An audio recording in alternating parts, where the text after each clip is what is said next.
This is part 2 of my Castlevania reviews focusing on Castlevania 2 Simon's Quest. History of this game.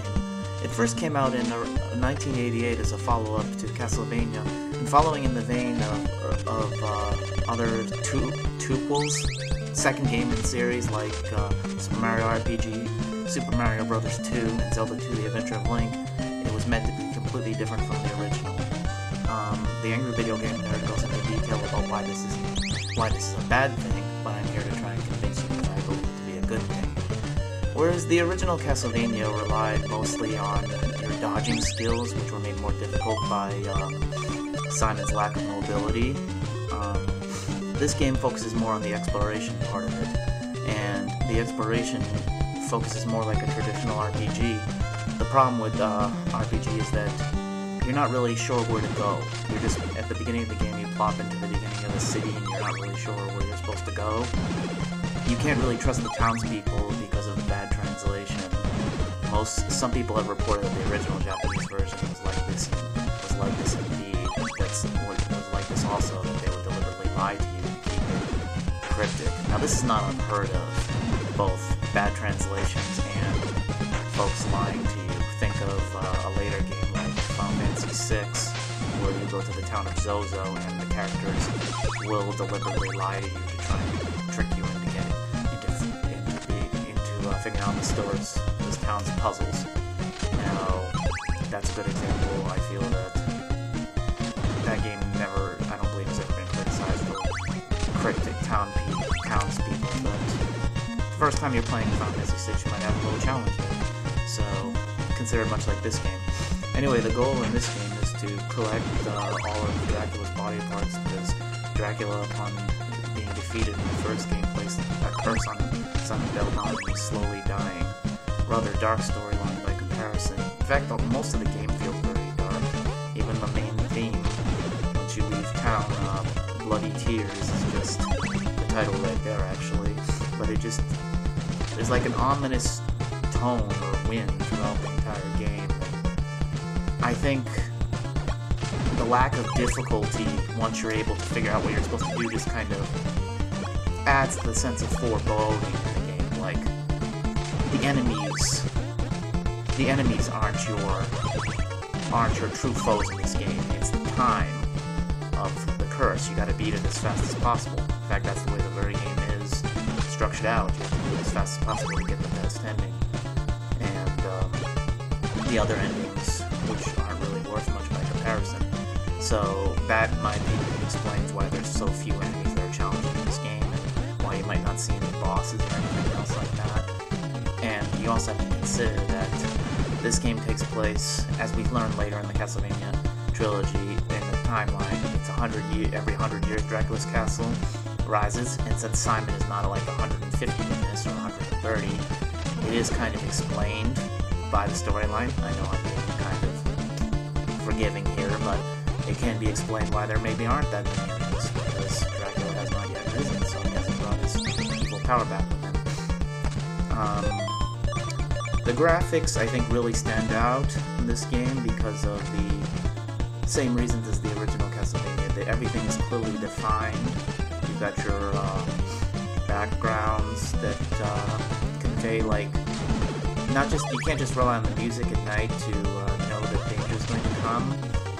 It's often as simple as just looking at, like, the swamp-like backgrounds. You can see, like, stags that look like they're sticking out of the water. It's almost like you can expect some fierce enemies to come up on you. And if you don't know how to work the item system in this game, like being able to acquire many of the hidden items or buy stronger whips, they can present quite a challenge. This game uses a very limited leveling up system. I'm not even entirely sure how it works. Hearts are your currency, not your sub-weapon, not your ammo for your sub-weapons in this game. And I tried to observe the latest time I was playing exactly how leveling up worked. The first time seems to be when you get about 100 hearts, but the leveling up is not the same as the hearts you'll use to buy. At least I don't think it is. The way it works is you pick up a heart and sometimes your life bar near the top of your pause menu will go up, and once it gets to a certain point, Simon will glow and all your energy will be restored, hence a level up, if you will. Increases your life bar, and I believe you also take less damage. It's not really essential, but if nothing else, it will save you a trip from the church. Maybe if you're in save you a trip to the church if you're in a sticky situation. Music. I did not find the music in the first Castlevania really memorable at all, like for the sound reasons that I mentioned. However, this game, maybe it's because there's so much less music. There's only about, I think there's only 5 or 6 tunes. Let's see, you got Bloody Tears, you got Monster Dance for nighttime, you got Dwelling of Doom for the mansions, you got the town theme, and I think there's one theme for Castlevania near the end, and maybe the ending theme too. There might be some more, but compared to the greater amount of tunes in the first game, it just seems like they focused more on the music in this. Bloody Tears, despite that it's really the only song that plays during the day if you're not in town, it seems to just fit the point of the game so much more. And Monster Dance, I really feel carries a sense of foreboding, as I tried to mention earlier.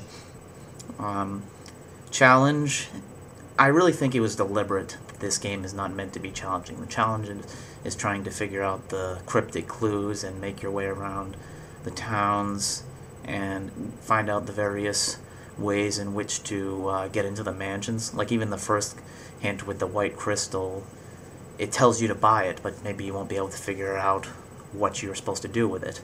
So I think the game I could compare this to is like a Metroid game, which people don't really criticize nearly as much as this one. Metroid, you're not told what to do or where to go. Even in Super Metroid, where you have a map, you really gotta use your memorization. Like, you get to a dead end, you're like, okay, come back here later with another item. I feel it works much like this, almost identical to this in Simon's Quest. You come back, you get later items, or you don't think you know what to do here, find an item, come back, try it again. And it's really meant to be trial and error. The part where the translation can enter in is due to the clues that are intended to help you but are hilariously misunderstood. Like, my favorite is definitely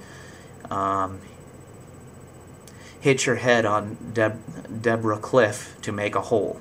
Now, apparently that's the hint that will tell you to lie down, to kneel down with a red crystal crypt, and a magic tornado will take you to another mansion.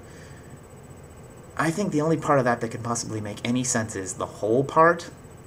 I don't know if I've ever heard a tornado referred to as a hole, but I guess it's holy in some way.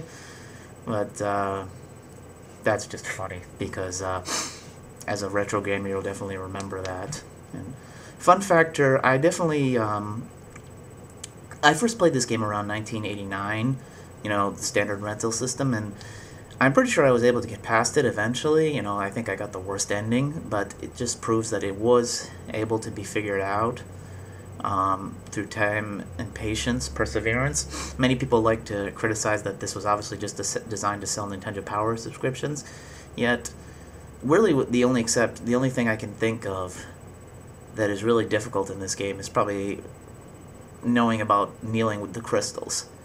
I don't think anybody really mentions that you have to directly kneel with a crystal. It's just something that really does seem like, yeah, buy a strategy guide type moment. But I guess once you remember that, you might think, okay, try that again. It will be in your subconscious to think again if you get stuck. And the only other thing in this most recent playthrough on the Virtual Console, the Wii, of course, go get it. Go get it and buy Castlevania 2 on the Virtual Console. The only thing I couldn't remember to do was the heart and the ferryman. Play the game and you'll know.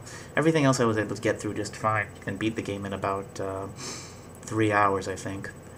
I found this game to be just as fun as I remember it. This is only about the 3rd time I've played the game, and as you get more powerful, you definitely feel the traditional RPG empowering elements, like monsters that might have given you a challenge before, like the mummies or the Medusa heads, which are a lot less threatening in this game. Once you get the flame whip, it just feels so satisfying to utterly obliterate them, and I think that just plays into the sense of fun and adventure you got in the game. I definitely recommend this game to any fan of Castlevania, and I'll see you for part 3, Castlevania 3, Dracula's Curse. Bye-bye.